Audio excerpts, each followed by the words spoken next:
Fahrenheit 451 de Ray Bradbury se publicó en 1953. Bradbury fue un escritor estadounidense que a través de la fantasía y la ciencia ficción realiza una crítica social y política plasmando sus propias preocupaciones filosóficas y morales. A través de una distopía, el autor imagina a una futurista sociedad en Estados Unidos, que sorprende por sus avances tecnológicos, pero también por lo sombrío y vacío de la mayoría de sus ciudadanos, una sociedad de autómatas que solo buscan divertirse. Existen 2 adaptaciones cinematográficas de esta obra, pero no he visto ninguna. Dicho lo anterior, comenzamos. La novela inicia con un pequeño dato, que los libros arden a una temperatura de 451 grados Fahrenheit, o aproximadamente 232 grados Celsius. Se nos presenta al personaje principal de la novela, un hombre llamado Guy Montag, un bombero de 30 años, que en esta distopía su labor es muy diferente a la que todos imaginaríamos. En vez de apagar incendios, los bomberos los inician, pero no incineran cualquier cosa, sino libros. Los libros en esta sociedad futurista están prohibidos. Guy parece disfrutar de su trabajo y de las siluetas que dibuja el fuego al quemar los libros. Pero todo cambia el día que conoce a Clarice McClellan, su nueva vecina, una joven de piel blanca, delgada, ojos claros y apenas 17 años. Un día decidió charlar con ella y obtuvo una extraña conversación. Ella afirmaba que estaba loca, porque no era como los demás. Ella no quería aprender cómo hacer las cosas, sino el por qué. Clarice era observadora. Le gustaba mirar la naturaleza, la luna, las estrellas, cosas que ya nadie hacía, y por las que ella era enviada al psiquiatra, en un intento por reformarla. Clarice sabe que Guy es un bombero y le parece extraño, ya que él no se ve como los demás bomberos, y termina preguntándole si es feliz. Guy queda molesto con la conversación poco convencional con Clarice, pero es esta última pregunta la que iniciaría una fractura mental en él. Felicidad. ¿Qué es la felicidad? ¿En verdad soy feliz? Nadie lo había mirado de frente y le había hecho ese tipo de preguntas antes. Su casa era oscura. Su esposa Mildred apenas si hace ruido cuando él está en casa, y cuando la encuentra en la cama está casi muerta. Tomó tantas pastillas para dormir que casi se muere. Pero unos tipos que más parecían mecánicos que doctores usaron unos extraños aparatos que succionaron sus entrañas y al poco tiempo estaba como si nada y sin recordar qué había pasado. En la central de bomberos donde trabajaba Guy había un perro robot, diseñado para cazar traidores. Guy le tenía miedo al robot ya que a veces parecía que lo acechaba. Sonaron las alarmas y fueron a una casa. Una mujer escondía muchos libros ahí y empezaron a sacarlos todos, pero la mujer permanecía junto a sus libros. Los rociaron con combustible, pero la mujer no se alejó. Guy le insistió en retirarse, pero ella agarró un cerillo y se inmoló con sus libros, no sin antes lanzar una mirada acusadora a sus verdugos. Guy quiso advertirle a sus compañeros que estaba mal quemar a la mujer con los libros, pero a nadie pareció importarle. Habían cumplido con su trabajo y ella era una traidora. Eso terminó por romper a Guy. ¿Qué cosa llevaría a una persona a dejarse morir por algo que piensa es más importante que su propia vida? Él había escondido uno de los libros de aquella casa y lo guardó en la suya sin que su esposa Mildred lo notara. Todo le era confuso. ¿Por qué sucedían las cosas así? ¿Siempre fueron los bomberos de esa manera? ¿Quién era su esposa? ¿Cómo se habían conocido? Ni siquiera las preguntas más simples tenían respuesta. Su esposa Mildred tampoco la sabía, y ella se encontraba siempre absorta viendo los televisores que ocupaban las paredes completas. Si no estaba desmayada por las pastillas que tomaba para dormir, se encontraba adherida a los enormes televisores del tamaño de una pared, que siempre pasaban los mismos contenidos. Incluso ella llamaba a esos personajes de esos programas como su familia. Guy dejó de ver a Clarice en la calle y se preocupó. Entre tantas emociones, decidió no ir a trabajar. Su esposa no lo entendía. No era opción no trabajar. Sin embargo, el jefe de Guy, el jefe Beatty, fue a buscarlo a su casa. Beatty fue recibido y entró hasta la oscura recámara donde se encontraba Guy, y le preguntó sobre lo que le pasaba. Guy le respondió que estaba enfermo. Su jefe creía entender. A cada bombero le pasaba por lo menos una vez en su vida, y se sentó a conversar con él. El jefe Beatty, para sorpresa de Guy, sabía mucho de los libros y de los autores. y le explica que sus suposiciones no eran equivocadas. Los bomberos no siempre fueron así. Incluso las historias que se enseñaban eran falsas, como el hecho de que Benjamin Franklin había sido el primer bombero al quemar los libros de los ingleses. Todo eso era falso. Los bomberos antes apagaban los incendios con agua, pero con el tiempo las casas se construyeron con materiales ignífugos y era muy raro que se incendiaran, por lo que parecía que el oficio de bombero carecía de sentido. Por otro lado, la prohibición de libros no fue ni siquiera un acto decretado por el gobierno inicialmente.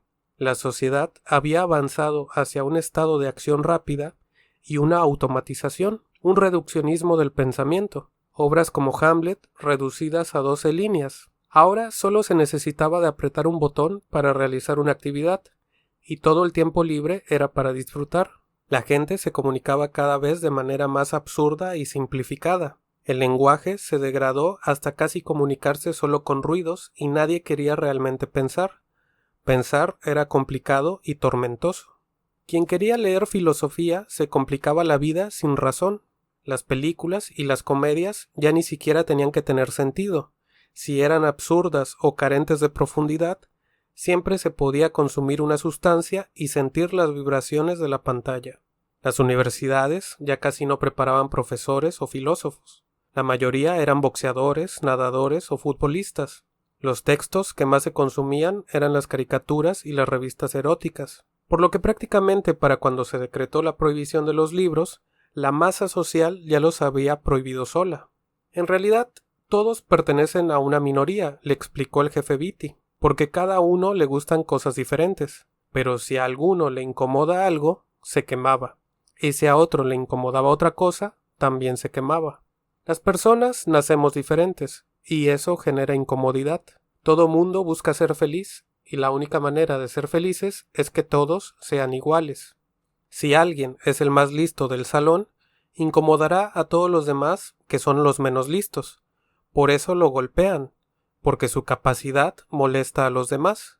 Por eso, tú y yo somos los guardianes de la felicidad de los demás, y quemamos esos libros, porque mantenemos a todos a salvo y seguros de su temor bien fundado de ser inferiores. La gente quiere paz.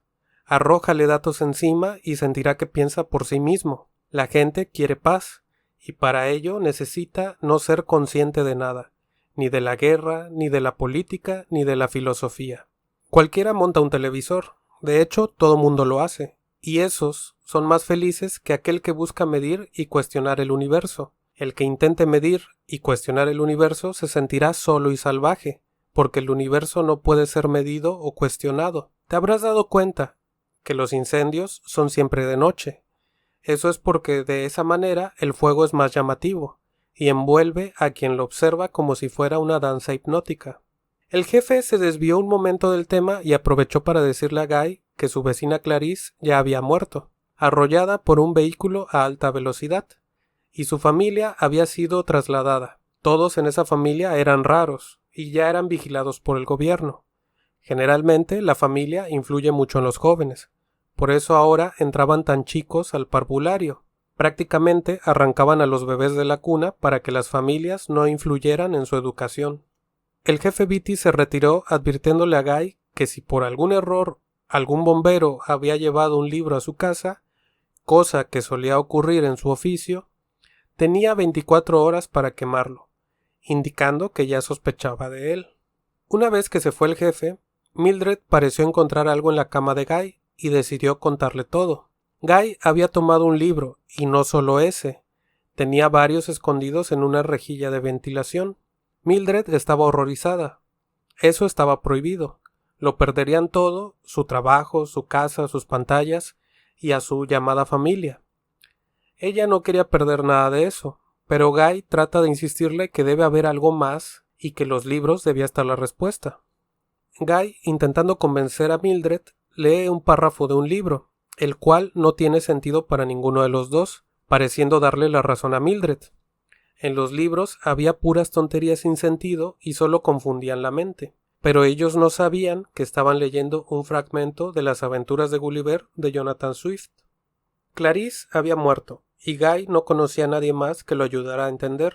Entonces recordó a un viejo que una vez encontró en un parque. El viejo empezó a recitar poesía y le pareció que él podía ayudarlo. El anciano era Faber. Alguna vez fue profesor de literatura y al principio no quería ayudar a Guy, pensando que éste iba a quemarlo. Pero Guy tenía en sus manos una Biblia, y probablemente sería la última existente. Le propone a Faber iniciar una impresión clandestina. Él conseguiría más libros y los imprimirían. Luego sembraría esos libros en cada estación de bomberos y con eso harían que ellos mismos se incineraran. El viejo Faber no quería, era una idea bastante ridícula y peligrosa, pero finalmente es persuadido. Recuerda que antes tuvo la oportunidad de oponerse a toda esta insensatez y no hizo nada. Fue cobarde, por lo que ahora siente que tiene una nueva oportunidad junto a Guy para hacer lo correcto. Faber le entrega un pequeño comunicador a Guy para que lo use en el oído. Así ambos estarían comunicados y si lo necesitara, Faber le diría a Guy qué hacer o qué decir. Guy muy rápido fracasa en sus planes. Desbordado en sus nuevas emociones, empieza a comportarse agresivo con unas vecinas, reclamándoles que son unas terribles personas, frías, vacías y superfluas. Una de ellas no quería ni a sus hijos ni a su esposo, y su hijo seguramente la odiaba. Pero a ella solo le preocupaba el nuevo programa en el televisor y otras tantas banalidades. Faber intenta persuadirlo para que se detuviera, pero Guy era impulsivo, dominado por su despertar filosófico.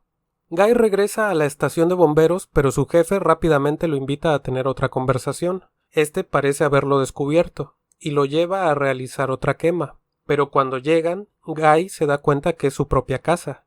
Las vecinas a las que había insultado antes y la propia Mildred, su esposa, lo habían delatado. El jefe Beatty obligó a Guy a quemar los libros que escondía en su casa, y mientras lo hacía, descubrió su comunicador, por lo que le dijo que iría tras su cómplice, colocándose enfrente de Guy. Guy lo pensó un rato, pero al tener el incinerador en las manos, no lo dudó y quemó vivo a su jefe, para poder salvar a Faber de su persecución. Él no quería hacer eso, pero poco después entendió que su jefe tenía deseos de morir, y por eso lo retó, porque sabía que él sí actuaría. Beatty era sumamente inteligente y en cierto modo era como Guy, solo que a diferencia de nuestro protagonista, Beatty se había sometido a la derrota desde hace mucho tiempo, pero su conciencia e inteligencia lo hacían miserable. El perro robot atacó a Guy, pero logró quemarlo y destruirlo.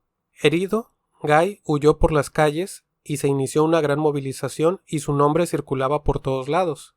Como pudo, llegó a casa de Faber y éste le dijo que fuera hacia el río. Ahí encontraría unas viejas vías del tren en desuso y hallaría a unos vagabundos. Todos esos vagabundos eran exprofesores y podrían ayudarlo. Faber saldría de la ciudad y si todo salía bien se reencontrarían en otro lugar. Le advierte además que la guerra ya había comenzado. Guy llegó al río y pudo despistar a un nuevo perro robot que lo perseguía y a los helicópteros, hasta que finalmente se encontró con los vagabundos internados en el bosque. Granger se presentó y le dijo que no se preocupara. Tenían una pequeña pantalla donde estaban viendo la persecución y sabían que era él a quien buscaban. Ya había logrado perderlos y como el gobierno no aceptaría la derrota, usarían a un chivo expiatorio. Entonces vio a través de esa pequeña pantalla cuando el perro robot atacó a un transeúnte al azar y dijeron que habían capturado a Guy, el bombero traidor. Guy era ahora un hombre muerto, que volvería a nacer. Todos los vagabundos habían sido en otro tiempo profesores o estudiosos, y Guy se sentía inservible a su lado. No logró salvar ningún libro y apenas recordaba unos fragmentos del Eclesiastés y del Apocalipsis. Y entonces Granger le reveló su plan. Ninguno de ellos llevaba libros encima, todo estaba en su mente. Habían memorizado algún fragmento y quemaban los libros. Así, si los revisaban, ninguno tenía nada que temer. Entonces Guy ahora era tan importante como cualquiera de ellos, ya que tenían una información valiosa en su cabeza. Granger le explica que el ser humano tiene un extraño parentesco con el ave fénix, que se acerca a la hoguera y se quema, pero después renace. Los humanos, a diferencia del ave fénix, tenían la oportunidad de saber y la oportunidad de no volver a repetirlo. Ese conocimiento era la base de poder intentar construir una mejor sociedad. Incluso si su plan fracasara, pasarían su conocimiento a sus hijos, y ellos serían los encargados de mantener el conocimiento. En algún momento funcionaría, porque la propia sociedad iba a necesitarlo. Mientras platicaban, una bomba cayó en la ciudad y la destruyó por completo. Guy no pudo evitar sentir tristeza por Mildred, por Clarice y por el jefe Beatty. Es en ese momento que recordó cómo y cuándo conoció a Mildred, soltándose a llorar por primera vez de forma sincera por ella. Guy decidió marchar junto a los demás vagabundos, y estos decidieron seguirlo a él. La ciudad estaba destrozada y seguramente habría gente que los necesitaría ahora a ellos. Guy comenzó a pensar y recordar algo de lo que había leído. Hay un tiempo para todo, una época para derrumbarse, una época para construir, una hora para guardar silencio y otra para hablar. Pero algo parecía faltar, y recordó otro fragmento. Y a cada lado del río había un árbol de la vida, con 12 clases distintas de frutas, y cada mes entregaban su cosecha, y las hojas de los árboles servían para curar a las naciones. Ambos fragmentos los decidió guardar en su mente para el mediodía, para cuando llegaran a la ciudad. Así termina la novela de Fahrenheit 451. Bueno, va un poquito de explicación y conclusión. Los últimos dos fragmentos que Guy dice recordar en la novela corresponden a la Biblia, que es el libro que él guarda, o que intentó guardar. El primer fragmento corresponde al Eclesiastés, capítulo 3, versículos 1 al 9, y el segundo al Apocalipsis, capítulo 22, versículo 2. Por un lado, el Eclesiastés habla de que no existen los valores absolutos, y por su parte, el Apocalipsis nos habla del final de los tiempos. Personalmente, la Biblia se me hace un texto complicado, por decirlo menos, pero solamente con estos dos fragmentos podemos interpretar las intenciones del autor al entender que la humanidad tiene una tendencia a precipitar su propia aniquilación. Esto parece tener más sentido cuando situamos la novela en el contexto histórico. Se publicó apenas 9 años después del fin de la Segunda Guerra Mundial, que representó un momento apocalíptico para el mundo, del que la humanidad pudo emerger con la esperanza de construir un mundo mejor. Pero, ¿fue realmente así? Por desgracia, el hombre tiende a olvidar y la maldad no desaparece, y lo que un día pasó volverá a suceder, precisamente por la ignorancia. Cada nuevo hombre parece tener una ventaja única, el aprendizaje de los anteriores. Por eso el hombre debe valorarlo y preservarlo, porque si lo ignora, estará por siempre condenado a repetir la autodestrucción. Los miedos que dejó la guerra, la incertidumbre en el futuro y la naturaleza autodestructiva del hombre marcaron filosóficamente esta novela, y creo que entender eso da mayor sentido a esos dos fragmentos de la Biblia. Al final de la novela, el protagonista decide guardar sus pensamientos para cuando lleguen a la ciudad al mediodía. Esto puede ser una alegoría al Apocalipsis, ya que en 1947 se estableció en Estados Unidos la creación del simbólico reloj del fin del mundo. Cuando diera la medianoche, sería el fin de la humanidad. Pero en esta novela se indica el mediodía, por lo que puede tratarse entonces de un sentido de esperanza y que no tiene que ser el fin. Esta novela está cargada de un valor artístico y filosófico que me es imposible reflejar en un resumen o en una simple conclusión, por lo que como en cada caso, lo que recomiendo es que cada quien lo lea y genere su propia impresión. Luego, estos videos pueden ayudarte a entender más cosas o a confundirte más, tal vez, no lo sé, pero lo importante es motivar la lectura y la discusión de estas obras, porque dentro de ellas se encierra mucho más que una simple ficción. Hay planteamientos críticos, morales y filosóficos. Ray Bradbury con esta novela hace una crítica mordaz también a la degradación y a la decadencia social occidental. La gente ya no quiere pensar, porque pensar es complicado y ya nadie quiere complicarse. Pensar conlleva a enfrentar tus propias ideas y ya nadie quiere sentirse fracasado, tonto o equivocado. Todos quieren disfrutar, embrutecerse frente a una pantalla enorme, con ruidos y colores estridentes, con mensajes vacíos pero con buen ritmo y buena apariencia. El abuso de las sustancias es necesario en esta sociedad nihilista, amoral, materialista e ignorante, ya que la gente es incapaz de sentir, necesita de las sustancias para aproximarse a las sensaciones. Las universidades dejaron de producir profesores y filósofos y empezaron a producir deportistas. El deporte es un acto bruto, un desahogo para el intelecto. La gente parece ovacionar el esfuerzo comunitario de los atletas y desprecia oír los planteamientos de los pensadores. De una manera sorprendente, Bradbury predijo las pantallas enormes, tan grandes como la pared de un cuarto, los programas embrutecedores y el bombardeo de comerciales cargados de ritmos que se implantan como clavos en la memoria. Además, predice de manera impresionante lo que padecemos actualmente, como es el absurdo de la cultura de la cancelación. Literalmente, en la novela, un fragmento dice así: si no te gusta algo, quémalo. Si te causa problema, quémalo.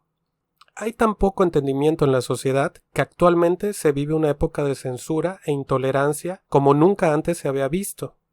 Bueno, sí hubo una época similar, pero ninguno de los que promueven estas conductas sociales son incapaces de aceptarlo.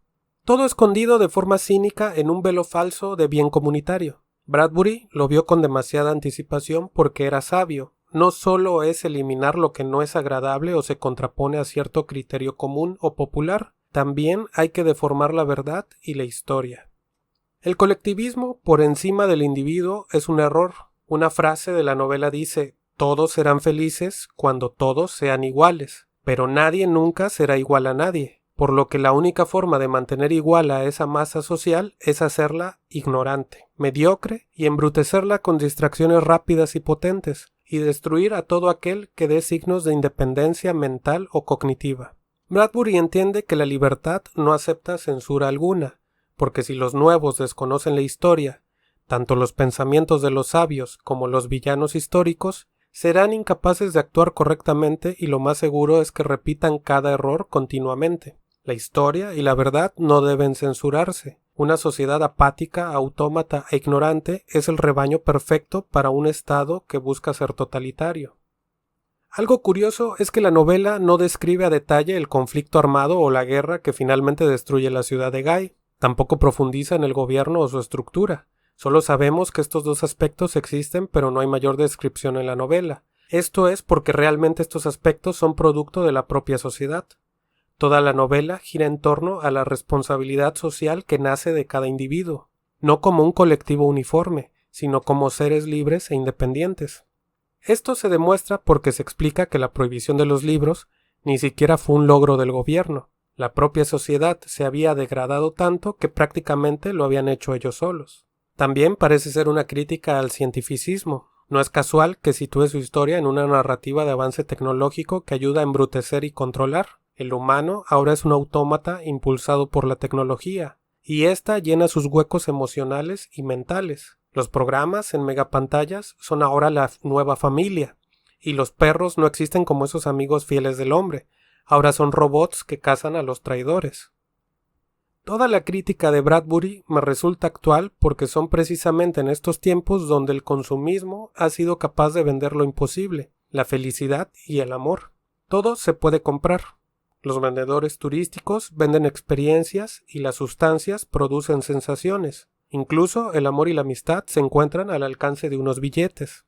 Pensar es complejo, y como indica Bradbury en su novela, es incómodo y nadie quiere sentirse incómodo. En ese sentido, pensar consiste en confrontar nuestras propias ideas y revelar nuestra propia ignorancia. Implica, entonces, un acto de responsabilidad, pero ya nadie quiere hacerse responsable de sí mismo. Que sean otros los que piensen y decidan por nosotros. Déjame saber en los comentarios qué piensas de esta novela y de la crítica social y política que se hace. Recuerda que si te gustan este tipo de temas, te suscribas al canal ya que regularmente subo contenido de este tipo.